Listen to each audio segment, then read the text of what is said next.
FB Khanjahan নামের একটি trawler নিয়ে যাওয়ার ঘটনা ঘটেছে। মূলত 10,000 মাছ সহ ট্রলারের মাঝি, মিস্ত্রি এবং যতটা জানলাম যে 5 জন জেলেকে এখন পর্যন্ত আসলে পাওয়া যাচ্ছে না।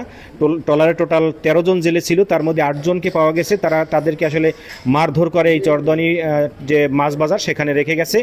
বাকি জেলেদের এখন পর্যন্ত পাওয়া যাচ্ছে না এবং ট্রলারের যে 10,000 মাছ ছিল, ইলিশ মাছ, সেই মাছ সহ জাকির বিশ্বাস নামের এক ব্যক্তি আসলে ট্রলারটি নিয়ে গেছে এমন একটা অভিযোগ আমরা পেয়েছি।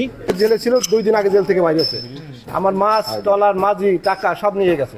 কি জন্য নিয়েছে একমাত্র সেই বলতে পারে। আমি যখন খবর পাওয়ার সাথে সাথে আমি আরবদার জানাইছি এবং আমি নিজেই বৃষ্টির কারণে আসতে আমার দেরি হয়েছে। এবং মাছ জাকির বিশ্বাসের বউ এবং আইসা বলতো যে আমার বাসায় বাজার নাই, অমুক নাই, আমরা দেখছি আর কি। হ্যাঁ, এই এনার কাছ থেকে নিত। কি জানি ভাই বলতে চাইছিলেন? আমি বলতে চাইছি আমার বোর্ডে কিছু ক্যাশ ছিল, মহিপুরে মাছ বেচছে, বন্যার আগে উঠছে, ওটার পরে 2,500 মাছ বেচছে। ওই টাকাটা, সম্পূর্ণ টাকাটা ক্যাশ ছিল বোর্ডে। কত টাকা ছিল মাঝি একমাত্র বলতে পারবো, কিন্তু আমি জানি না কত টাকা ছিল, কিন্তু আমার ক্যাশ ছিল বোর্ডে। এখন এই মাঝিরে কি নিয়ে এখন কি বলতেছে?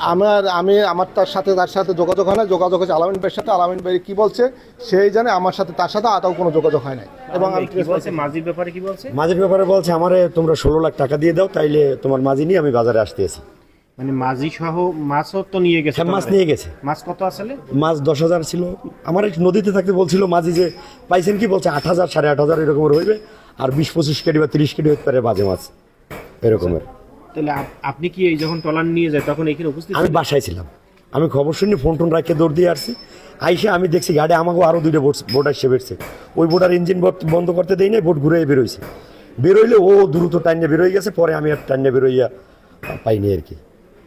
ওই হলামাজির একটু কান্দি আপনি একটু এই যে সাগরে গেছেন কি বের আমরা সাগরে স্কিপার হেরা তো মনে নেই, আমরা 14 তারিখে সাগরে গেছি। আচ্ছা, এইবার কি টিভি ব্যাগটা নিয়ে এর আগে আমরা উঠছি মহিপুর থেকে 14 তারিখ আমরা নামছি ওখান থেকে। ও হ্যাঁ, ওখান থেকে আমরা 2,500 মাছ পাইছিলাম।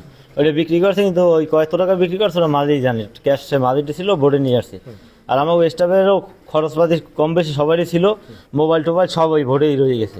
আমাকে একটা গেঞ্জি ফোন তো গায়ে দিতে দেয় নাই। আচ্ছা, এবার আজকের ঘাটে আসার পর কি ঘটনা হয়েছে, এই ঘটনাটা আবার একটু বলুন। আজকে ঘাটা হওয়ার পর আমরা আইসি মন্তর আমরা এখানে আইয়ে লাগাইছি। লাগানোর পরে হে হইলে আইসে জাকির বিশ্বাস আর লগে কয়েকজন সঙ্গী ছিল। হ্যাঁ, আসার পর আমাকে ওইটাই পিটান ফাড়ান শুরু করছে। শুরু হওয়ার পর মাঝিরে আটকাই থুয়েছে তালা মারে আমাকে স্টাফ আরও 4 জন সারা পিটান ফাড়ান খাইয়ে গাঙ্গে পড়ছে, নদীতে পড়ছে। হ্যাঁ, খোঁজ আন বন্ধু মেলে না। আমাকেও পিড়ে পেটাই যে জমে পারছে উঠছে।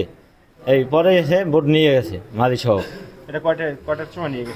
2টা বাজে, 2:10। কয়জন আছে? 5 জন। মাঝি সহ 5 জন। মিস্ত্রিও আছে। মিস্ত্রিও আছে, জি। আচ্ছা, এই ট্রলার স্টার দিয়ে কি জাকির বিশ্বাস নিজেই নিয়ে গেছে? হ্যাঁ, লগে আরো কয়েকজন সঙ্গী ছিল, তারা মিললে নিয়ে গেছে। আপনাকে মারধর করছে কেউ?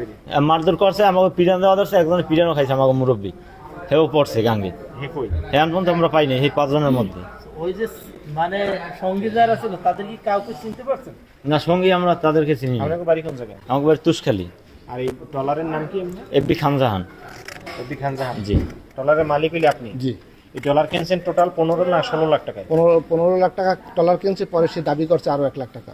15 লাখ কি তার দেওয়া হয়েছে? বুঝাই 15 লাখ টাকা তারে বুঝাই দেওয়া হয়েছে। ওই সময় দেওয়ার পর সে আমার স্ট্যাম্প দিচ্ছে, তার বেশিও দেওয়া হয়েছে। এখন 16 লাখ দেওয়া হয়েছে তারে। এখনো মানে ও না মানে না বলতে, ওর ওয়াইফ কান্নাকাটি করতেছে আমার হাজবেন্ডটা জেলে, কিছু টাকা দেন। আমরা টিভি মাছ দিছি, টাকা দিচ্ছি যতটুকু সাহায্য, কারণ যেহেতু তার বোটটা নিয়ে ব্যবসা করতেছি। এখন কি জন্য সে বোটটা নিয়ে গেছে আমার আদৌ আমি বোধগম্য না।